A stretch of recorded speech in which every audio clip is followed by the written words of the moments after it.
Excited tayo. Yes, Miss Aranyes. Sorry po, na-late ako. Nagbago lang mong nagbalik ang kuryente. Okay lang. Sige. Thank you po. Note lang natin. Aranyes Calyaw. Okay, go.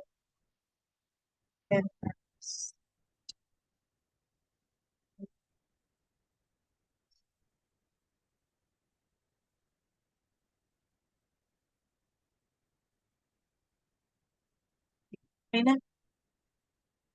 Ayan. Sige, let us continue with our discussion about organic chemistry class. Last week, we talked about carbon, the different characteristics of carbon and the organic substances.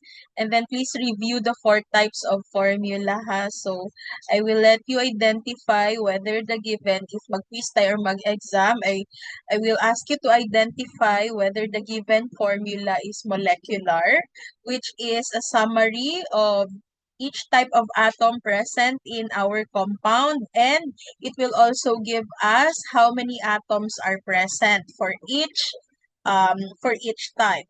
And then we have the structural formula that will really give us the bonds. So the connection between our elements in a compound. And it will also tell us whether there is an existence of multiple bonds. Kasi most of the time we will see single bonds for carbon to carbon, no, connection. But please take note that we also have the so-called double bonds and triple bonds. We can see that in structural formulas. And then we have condensed formulas where we group together elements, most especially carbon, kung ilang hydrogen yung nakaband sa kanya. Okay? And then kung kanino siya nakaband. So that is also like a summary of our structural formula, but per carbon siya. Okay, per carbon. And then we have the skeletal or line formula. Please take note ha, sa line formula, yung ending neto, ending ng line, and then yung intersection dito sa gitna, meron yan siyang carbon. So if you're going to count the carbon here, you really have to consider this one, the ending. So you have one carbon, another carbon here. This also is another intersection. Then you have the ending. So that's a total of 4 carbons. Okay?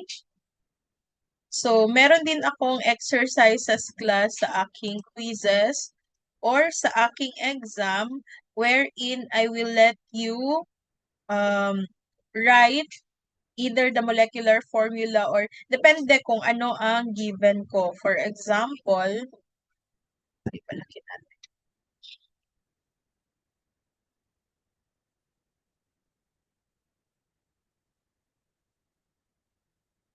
Ay, wala pala itong space. I need space.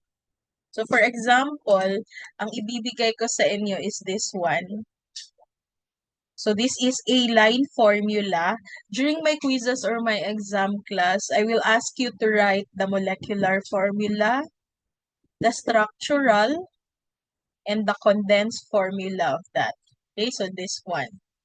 So para hindi kayo malito, please start with the structural formula. Actually, sa structural ka mag-start para mas mabilis yung pag-work mo. Kung lahat ha, hahanapin ko. Pero sa structural formula kasi, you will write everything para it will be easier for you to count later for the molecular and for the condensed. So, since the original given is this one, this is a line formula. So, sabi ko sa inyo, ang ending merong carbon, di ba? Sulat mo siya carbon, tapos meron siyang connection dyan. Take note, this one is double. So, double bond siya. And then, syempre may carbon ka dyan, that is an intersection. And then, another intersection here. So, you have another carbon. And then, yung end niyan, meron ding carbon. So, isulat mo siya like that. A total of 4 carbons. And then, do not forget ha, yung carbon natin, merong 4 na bonds. Okay? So, kung nakita nyo dyan, isang bond or dalawang bonds pa lang ang present, you fill that up with hydrogen. Kung wala namang ibang nakasulat, fill up natin siya with hydrogen. So, kagaya nitong carbon na ito, dalawang bonds lang ang present. So, kulang siya ng dalawa. Yan yung isusulat mo. Kulang siya ng dalawa. Dagdagan mo na lang siya ng hydrogen. Right? Now, how about this second carbon? Bilangin mo yung bonds niya. 1, 2, and then you have the third bond here. So, kulang siya ng isa, which means isang hydrogen na lang din ang ilalagay mo. Okay? And then, you have the third carbon, you have 1 and then 2, dalawang bonds. So, dalawang hydrogen din ang kulang. Basta total of 4 lahat yung bonds ng carbon. And then the last carbon here, isang bond lang yan. So, kulang siya ng tatlo. So, lalagyan mo siya ng hydrogen. So, this is now the chemical formula, the structural formula. Okay? Papakita natin ang connections bawat carbon as well as yung sa hydrogen. So, pwede ka na magsulat ng molecular formula nito, class. Meaning sa molecular formula, i-summarize mo lang kung anong elements ang present. This time kasi dalawang elements lang present dyan, carbon and hydrogen. Tapos bibilangin mo na lang kung ilang atoms per element. For example, for carbon, we have 1, 2, 3, 4. So, apat yan. So, that's C4. And then, for the hydrogen, we have 1, 2, 3, 4, 5, 6, 7, and 8. So, that's C4H8. That's the molecular formula. Okay? And then for the condensed, sabi ko per carbon. So you have this one first. So isulat mo siya as CH2 class. So i-group mo sila together. And then you may write the bond. So we have here the double bond. Sulat mo pa rin yung bond. And then this carbon here only have one hydrogen. So sulat mo CH. And then itong carbon na ito, yung third, meron siyang dalawa. So, you can write it like this, CH2. And then lastly, we have here the CH3. So, this is the condensed formula. So, you can actually write it like this, CH2, double bond CH. Kung single bond lang siya, pwede mo nang hindi isulat yung single bond. So, pwede mo na siyang ipagtabi. Just like this one. CH2, double bond CH, CH2, and CH3. Ang kailangan mo lang talagang ipakita for the condensed kung may presence ng multiple bonds. Like double or triple bonds. Okay? Sige, you try the number 2 daw. So, number 2 is a molecular formula. You try to write now the structural, the condensed, as well as the line formula. And then let's see later if tama yung sagot ninyo. You try. Para hindi kayo mahirapan pagdating sa aking quizzes or exam.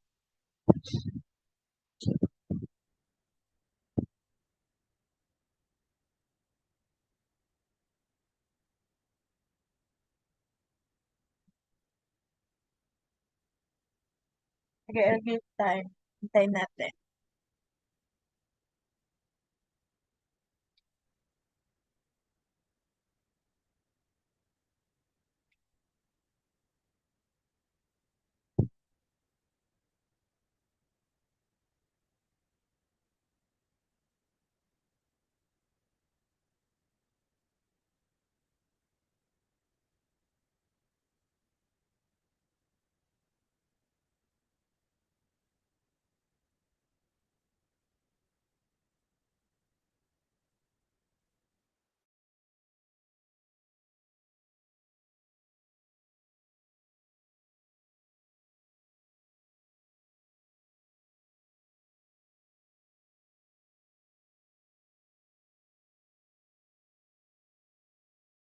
Gawin niyo talaga ha, para alam niyo.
Sige, ito, this is a molecular formula ha. So, sabi ko kanina, my recommendation is to start with the structural formula para it will be easier for you later to write even the condensed and the line. So, ito siya class, C2H6O. So, you have dalawang carbon and then take note na meron kang oxygen. So, pwede mo yun siyang ilagay sa iyong second carbon. And then, let's distribute the hydrogen. So, itong first carbon na ito, kulang siya ng tatlong bonds kasi isang bond lang dito, di ba? So, we have hydrogen, hydrogen, and another hydrogen here. And then this one here, actually maraming pwedeng gawin dito sa C2H6O no kasi we have the presence of isomers. But let's just have the pinaka-basic na lang muna. So we have here another hydrogen and another hydrogen. Kulang siya ng isa no kasi 5 pa lang ito. Actually, pwede siya ilagay dyan. Okay? Pwedeng sakay oxygen siya nakaband. Alright? Pwedeng sakay oxygen para 1, 2, 3, 4, 5, 6. Kaya ng oxygen yon na aside from it is bonded with carbon, pwede mo siyang mag-accommodate ng isang hydrogen. Okay? So this one is a possible structural formula for C2H6O. Ayan. And then, pwede mo na siyang gawing condensed. So this one here, we have CH3, and then this one, we have CH2, and then, as is ito siya, pwede mo siyang gawing OH. Okay? Now, how about this one, the line formula? Dalawang carbon, so pwede kang one carbon here and another carbon here.